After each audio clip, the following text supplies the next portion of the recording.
calls us blessed. And as we form that unity, as we recognize our own need for God's grace and mercy, each one of us, we, those who have, might not be so afraid of poverty. We feel less attached to our own forms of security that we build up. And only then can we really embrace those who the world calls losers and then join with them in their struggle. And maybe in that, we find our true security in God. Surely goodness and mercy shall follow me all the days of my life, and I will dwell in the house of the Lord forever. So I want to break that verse apart a little bit. There's two promises we receive right away in that last verse of Psalm 23, a promise of God's goodness and a promise of God's mercy. Rick Warren, who is the author of The Purpose-Driven Life, he writes two pretty good definitions for goodness and mercy. He defines goodness as when God gives me what I don't deserve. When God gives me what I don't deserve, that's goodness. He writes, I don't deserve all the blessings I have in life. Neither do you. You just took a breath. Do you deserve that? Your heart just took a beat. Do you deserve that? You live in a free country. Do you deserve that? Everything you have in your life is a gift from God. God's goodness means that God gives me what I don't deserve. So then he goes on to define mercy. He defines mercy as when God doesn't give me what I do deserve. When God doesn't give me what I do deserve. So then he writes, all the ways I've been mean. I've failed, I've done wrong, I've been self-centered. I deserve punishment for that. If God gave me everything I deserved, I wouldn't be standing before you right now. If God gave you everything you deserved, you couldn't take your next breath. That's mercy. Can you imagine what this psalm would look like? The psalmist decided to write, surely God's judgment and criticism will follow me all the days of my life. Thank goodness. Aren't you glad with me to hear the truth that God's goodness and mercy will follow us all the days of our lives?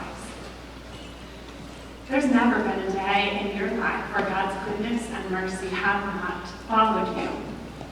What's more, all those insecurities that I talked about a little while ago, all those troubles that we have, the trouble that we have loving ourselves or loving other people, all those struggles that we have with those closest to us, or the ways that we are poor and hungry and full of mournfulness and persecution, all of those things that make us losers, we can lay them all down at the feet of the Good Shepherd, who offers us goodness and mercy in its place. But you see, it gets even better, because there's a second "and" in this verse. You see, and, that word connects today with tomorrow. This life on earth, whether it's filled with so many blessings or complete disappointments, it's not the end. Surely goodness and mercy will follow me all the days of my life, and I will dwell in the house of the Lord, as Lily Walton says, forever! There's another part of Psalm 23 that you heard the Bellics recite, and they said, even though I walk through the valley of the shadow of death, I will fear no evil. Friends, we rejoice and we celebrate today because of the saints who have gone before us, who will one day testify with us that because the Lord is our shepherd, death is not some dark valley that you walk into to stay there. Death is a pathway into the house of the Lord. How is that for security? When the Lord is your shepherd, it just gets better and better. There's no more suffering, no more pain, no more sorrow, no more sadness, no more sins, no more problems, no more pressure, no more insecurities, no more dwell in the house of the Lord forever. I want to show you a little image. I really love ice cream. It's a staple in my home, but sometimes I also like going to an ice cream shop to treat once in a while. And some of you may know when you go into an ice cream shop with a whole lot of flavors out in front of you to choose from. And sometimes there may be a flavor there that you've never heard of before, and you think, I'd like to try that. Well, the best ice cream shops are the ones that have those little spoons that let you taste something before you make your decision. And so they give you a little taste of that flavor you never tried before. And usually this doesn't happen, but every once in a while you taste that, and it is the best ice cream you have ever had. And you say, I want a large cone of that flavor.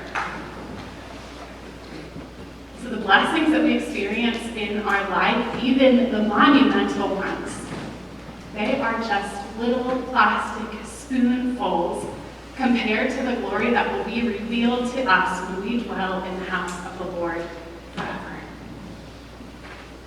But we as the church, young and old, rich and poor, all spectrums in this beautiful world, we get to catch those glimpses, those little spoonfuls of heaven as we worship and pray and study and share life together. The saints we celebrate today showed us those glimpses, those little spoonfuls of eternity so well. Today we remember how they showed us how to love well by providing goldfish crackers that our children are enjoying right now. They showed us love by opening their arms wide open, willing to hold babies as tired moms walked through our door. They showed us how to tend to a beautiful garden and how to share what was inside of it with others. They showed us how to catch really good fish. They showed us how to love our children and grandchildren well and how to make every moment count. They showed us how to persevere through Alzheimer's and dementia and cancer and the things that rob us in this life through that. But through them, we've experienced God's love. And the blessing that we felt through them are just a little taste of the greatness that we will experience with them as we dwell in the house of the Lord forever. So who are the saints in your life? And what is it about them that makes them the saints? What has given them that title for you? What can you learn from them? And how can you carry on the love of God that they showed you in order to build up the kingdom of God? I want us to ponder this question as we come to the table. Because here at this table, each of us admit that we are losers. But all of us are the same when we come to the table. We are all sinners in need of God's grace and forgiveness. And each time we come to this table, we experience that grace and forgiveness because it doesn't matter what you have done or what you have failed to do. It doesn't matter what you have said or what you have failed to say. It doesn't matter who you have loved or who you have failed to love. You are welcome and you are forgiven here. God's grace is here, freely given. You make the decision to come.